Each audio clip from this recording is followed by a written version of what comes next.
What's up, everybody? Happy Thursday. Hope all you're having a great day so far. Getting into this episode of GH, Sam and Jason really thought bargaining with Robert was going to work. And it did. That's the only option they had. That's the only card they had left to play. I mean, they tried to do it by having Diane there. You know, Diane tried to plead with him. You know, Robert really was not trying to hear nothing Jason and Sam had to say. He wasn't trying to hear nothing Diane had to say. Basically, he was like, I don't do deals with mobsters. But you know what? I can't say that I blame Robert for that. I mean, you did the crime, do the time. You know what I mean? But all they really wanted, it's not, you know, Diane had a point. They're not trying to get her parole lifted. They just want a new parole officer, which is understandable because I do agree. I understand, like, you know, a lot of people keep saying, well, you know, they're following the law. I do agree. They are, you know, and I like that the storylines are actually following the law for a change. But what I meant by this being stupid, when I said this initially in one of my videos, I said it was stupid because there should be some type of compromise to it. You know, I can understand if you don't want her around Sonny or whatever, because technically Sonny's a felon. So I get it. But Jason, it's a different case. Like, she has a son with him. She has to be around him. She has to communicate. The parole officer doesn't want her to communicate with Jason, period. Not over the phone, not physically. Like, she can't be around him, talk to him, nothing. I'm like, but see, that's a problem because they have a son. You know what I'm saying? Like, they have a kid together. So that's where I feel the compromise should have been. You know what I mean? Like, you got to compromise. So I don't blame them for trying to, you know, get that PO tossed and get a new one. You know, it's not like they're trying to get her out of parole. It's just they want a new parole officer, you know, with some compromises. I don't blame them. You know, I probably would have wanted the same thing if I was in their shoes, you know, because it is a little ridiculous. But, of course, they played the only card they had left to play by telling Robert about Peter's connection to the whole Franco Andre situation and what happened to Drew. So, of course, once they mentioned that they could get the goods on Peter, you know, that perked Robert up real quick. He was ready to make all types of promises and deals. But he basically told Jason and Sam, you get me hardcore evidence on Peter, I'll help Sam out with her problem, with her parole issue. I was like, okay. And, you know, Diane being Diane had to be, you know, bring the real. She had to be realistic. And she told Jason, Peter probably covered his tracks pretty good. So the chances of finding any hardcore solid evidence against him are going to be pretty slim. You know, and of course, we already know Jason's going to call Spinelli because Spinelli is coming back next week. So we already know he's going to be involved in this. So good luck trying to find the evidence on Peter, which I'm sure they can get. Anna, I could tell by her conversation with Peter, she don't believe Peter. Peter tried to brush it under the, you know, sweep it under the rug like, oh, well, we had like 200 people that worked at that company. And, you know, he basically tried to diffuse the situation. Like, he really tried to, you know, brush it away. Like, you know, she's not stupid. Anna's not dumb. She trying her hardest to protect her son, and I get it. Because to me, I feel like as disappointed as I am with her for not turning him in, I get it. Because she's not doing anything Jason or Sonny or anybody would not have done. Like, how many times have their relatives or somebody close to them been in trouble and they try to cover it up to help them? So, you know, I think I just expect more out of Anna because she's in law enforcement. But at least Anna understands that she's definitely compromising herself for Peter. But she didn't buy none of the garbage that he was telling her. Like, and now he talking about, oh, well, maybe I should prepare myself or whatever. I think Peter definitely was banking on Anna not turning him in. I think he's definitely, you know, he's banking on it. But at the same time, she kind of gave him leverage to cover his tracks even more by even revealing this information to him. That he worked at the same company around the same time as the gunman. I think she should have finessed it a little bit more. Like, I don't think she should have revealed all that to him. Because now that he knows that you have that document and all that stuff, he's going to go to extreme lengths to keep that covered up. Try and make sure nobody finds that out. So I feel like she should have been a little bit more, you know. She should have finessed her questions a little bit more, you know, disguised it a little bit more. But Peter definitely going to go down. At some point he will. He going to go down. He said, you know, I was hoping that Peter was going to turn out to be like a really cool guy or whatever, and he was going to be like a father figure for James and, you know, be there for Maxie. But I always kind of felt funny about him dating her because it was like right after, you know, Nathan's death, he started pursuing her, and I just felt like it was too much. But it will, obviously it ain't going to last forever, because once the truth comes out, which it will, that's your ass. And it's going to be done. So anyway, moving on from that, I don't blame Finn for being pissed off. Like, Finn was ready to stab somebody when he and Jax were talking about why Hayden left town, because he figured that the whole Nikolas situation was the reason she left town, and he thought that Valentine threatened her. But Jax told him the truth, like, no, it was Nikolas that did it. So Jax was basically over there dry snitching, sitting there spilling more tea. Like, all these episodes lately just been everybody spilling some tea about the other person. I'm like, damn, y'all just all over here snitching. I don't blame Jax, though. It's not like, you know, his partnership with Nikolas is officially dissolved, so, you know, he ain't got no more allegiance to him. So, I guess spill on. Now they're just trying to figure out how the hell they're going to get Hayden to come back to town, knowing that the threat against her is basically over. So, you know, Jax is going to work on that or whatever. And Jax is still working on the Claudette situation. He still got Curtis working on that. So now he got to find Hayden and he got to find Claudette. You better hire a bunch of extra PIs then, because that's going to be a lot of finding, especially for people who know how to cover their tracks, you know, who don't want to be found. So anyway, moving on from that. Maxie is just another Lulu. Like, she just talks a mile a minute and don't let nobody finish their conversation. Like, don't let nobody finish, you know, their words. Like, let people talk. Like, she just kept talking over Nina because she's upset because Nina didn't tell her about the fact that she knew all along Valentine was lying and that she was going to play him at the altar. She was upset because Nina didn't tell her. I'm like, relax. Let her explain to you why she did not tell you. Instead of keep yapping, because you're sounding like Lulu now. Shut your trap and let her talk. And she can explain to you why. And I understood why she didn't tell Maxie, because Nina pretty much admitted that she was being wishy-washy. A part of her wanted to get revenge on Valentine. Another part of her didn't. So she didn't want to tell Maxie what she was planning just in case she decided not to go through with it. Because when she was standing at the altar, she didn't know if she was going to expose him or not. She didn't know if she was going to expose him. She didn't know if she was going to say, I do, and go ahead with the wedding. She did not know. So she didn't want to play Maxie out, making Maxie think, oh, she about to expose him, and then she clams up and then don't do it. So I understood why she didn't tell Maxie. I get it. Maxie needs to realize something. Your friends or whoever, like, they're not going to tell you everything that's going on in their life. Like, they're not. I have friends who don't tell me everything that's going on in their life. I find out later. You know what I'm saying? If I find out. And I don't get mad about it. Like, stuff that goes on with me, they don't find out until later, or if I decide to tell them. They don't get mad about it. It's just at your own pace. You know, your business is your business. You don't have to tell people everything, including your very best friends, unless you feel like telling them. And you can tell them when you feel like it.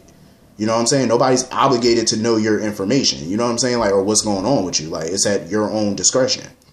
That's what Maxie needs to understand. Like, you know, you can't get mad every time somebody keeps something from you. It's not like they're doing it because they don't trust you. It's not about trust. You know, it's like certain situations that people go through. It's hard enough for them to go through it, and then to have to tell somebody about it, it's even harder. You know what I mean? Like, so they're trying to muster up that courage to tell you or decide when they should tell you. You know what I mean? It's not an easy decision. You know, it's not an easy choice. You know, you just got to relax and wait for them to come to you. You know, you're not supposed to know everything. Or they'll let you know when they want you to know. It's like, you don't need to, you know, calm down, relax. But I do love Nina and Maxie's friendship. I do love their bond, you know, because they definitely created a big bond over the years, especially after Nathan died. It grew. So I'm happy that they're there for each other. You know what I mean? Like, Nina definitely needs some shoulders to lean on right now. So it's good that she got Maxie, she got Obrecht, she got Jax. That's good because she's going to need it. So anyway, moving on from that. Brad continues to be Brad, a little punk ass, whiny ass punk. Every time something doesn't go his way or whatever, he wants to get on the phone and bitch to Julian about it. I thought we were over that. Him running to Julian every time he needs something. I thought Julian put him in his place about that.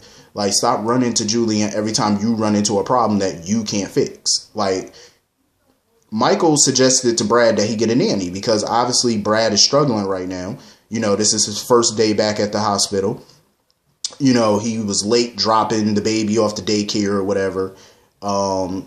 He was late getting to work. You know, obviously you're struggling. So Michael told him, like, get a nanny. I'll pay for the nanny or whatever until you get on your feet, you know, till you can, so that way you can balance everything out. You know what I mean? So he finally agreed to do it, but now he calling Julian because he feels like every time he's around Michael, he gets stressed. I'm like, you're getting stressed because that's your guilty conscience telling you to tell Michael the truth. That's why you're stressed, because he knows it. It's his conscience. Stop running to Julian talking about, oh, we have a problem. No, bitch, you have the problem. You have a problem. You know what I'm saying? And Julian told him, deal with it. Handle it. You know what I'm saying? Like, suck it up, be a man, and handle your business. Get the nanny. You know what I'm saying? Stop running to Julian every 5 minutes. We have a problem. Damn, are you in, like, do you speak French? All this we. No, there is no we. It's you. You have the problem. Fix the problem. And I have an easy solution to said problem. Tell Michael the goddamn truth. That's what you do. And we could settle this all right now. Tell him the damn truth and shut your mouth. You know what I'm saying? Like, damn, shut up. I'm so sick of this baby nonsense. Like, I'm over it. And I'm happy that Ava and Julian have such a cool, you know, sibling relationship. Because, you know, she's there for him when he needs it. He's there for her. They give each other advice. Even if they don't listen to the advice, you know, they listen. But at least, you know, if they don't take the advice, you know what I'm saying? Because you know how some people do. You can sit there and get them all this good advice and they don't want to take it. That's on them. So, you know, she was basically just telling Julian, like, you know, Lucas is a fighter. He's a Jerome. Continue to support him, take care of him. But, you know, Julian is still bent out of shape and upset because he feels like it should have been Brad who was hurt in that accident, not Lucas. Obviously, because that was the initial plan of him tampering with the car. It was always supposed to be Brad, not Lucas.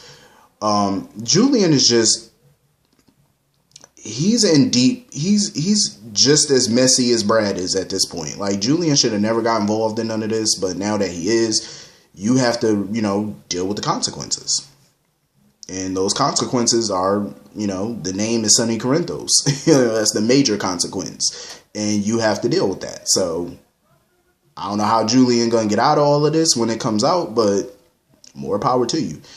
I'm loving the fact that, you know, Ava just run around glee, happy as shit, telling everybody she's a new Cassadon, she's married. Julian was looking at her like, what the hell are you up to?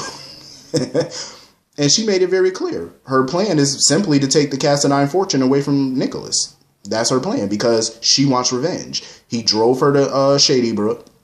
You know, he's the reason she was in there. And he taunted her and haunted her about Kiki and said some horrible shit about Kiki. So, of course, she wants revenge. But she has to understand, though, revenge comes at a price. And I love the look on Sonny's face when she told him that she was married to Nikolas. Sonny was looking at her like, what the hell are you doing? Like, what are you up to now? Like, even Sonny had that what the fuck look on his face. Like, what are you doing? He was just shaking his head at her like, you know, like, he know. Ava always up to some shit. He know it. I like how Sonny and Ava were cordial with each other.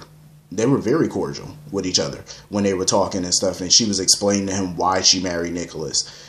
And, you know, Sonny was like, you know, you're pretty confident. She was like, yeah, I'm confident. I love how Ava is super confident, though. Like, she knows that right now she's in control. You know, she's owning shit right now. And she knows it. She got Nikolas where she wants him. But my fear for Ava is the fact that you're too confident. You know, like, you're a little too confident. You're a little too cocky. Like, you need to dial it back some. You know what I mean? Because the tables can turn at any second. You never know what the hell Nikolas is planning. You don't know what he's doing. You know what I'm saying? He is a Cassadine. So you never know what he's thinking of doing to you. You know, so you might want to dial it back. Keep your head in the game if you want to stay in control of this game.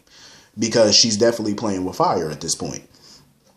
And, you know, Sonny's main concern is Avery. Because he basically told Ava, like, I don't want to see, you know, anybody get hurt in the crossfire. If you end up murdered, he was like, because if all those things happen, that means somebody's going to piss me off.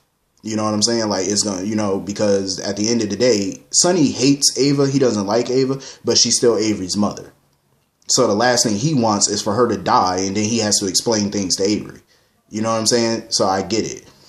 But Ava, I'm loving that she's back in her position of power. Like, she's bossing the fuck up, and I love it. Like, she's just letting Sonny know. Like, she's tired of, taking shit from people.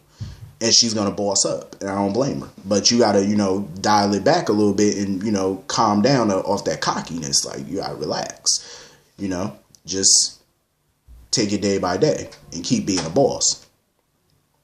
So anyway, of course, Sonny confronts Julian because Sonny thinks that, Julian hijacked his coffee shipment. I know Sonny thinks it. He thinks Julian's back in the business, which is not true. And Sonny needs to think, because that was my issue with him during this episode.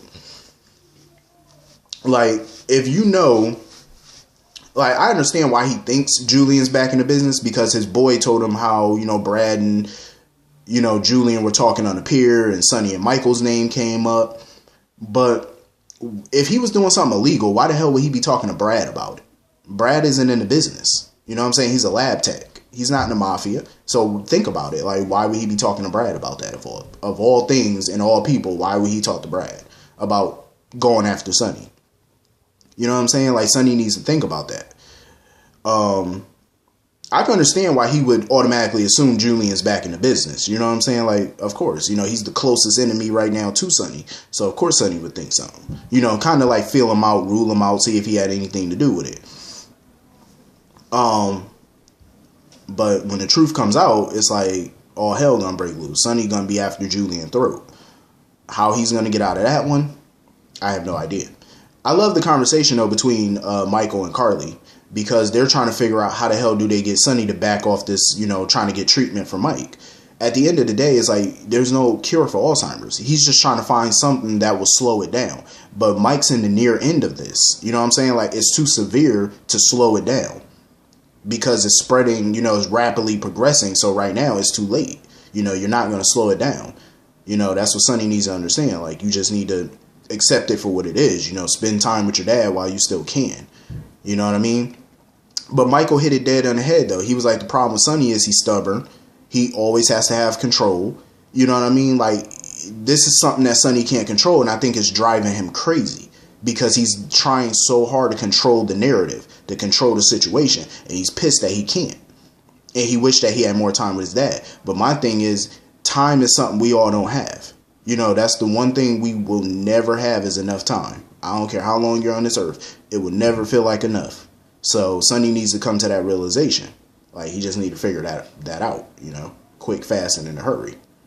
But anyway, that was pretty much the whole episode. Hit the comment section. Let me know what y'all thought about this episode. I'll see y'all later. Have a great day. Peace.